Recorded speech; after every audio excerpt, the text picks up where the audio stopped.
fidiany famaly no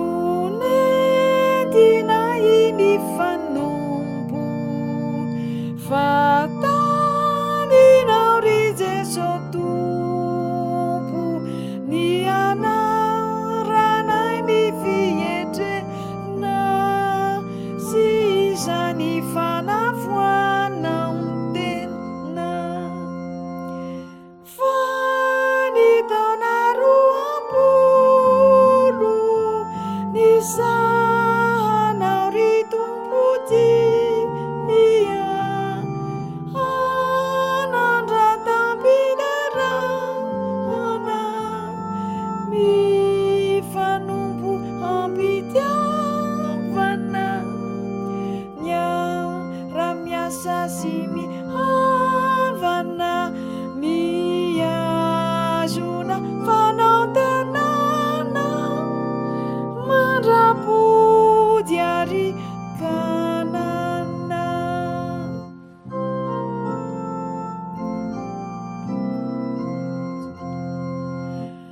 indrony anioko manjopika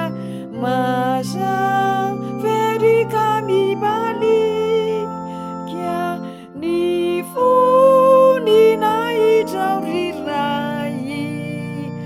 no atavinao ny asanay fisao rana mameno fo no atolotray riray tsy toa fa ny taona roapolo ny sahanao ry Tompo dia anandratam-piderana mifanompo ampitiavana miara-miasa sy mihavana miazona fanaontenana mandrapody ary kanana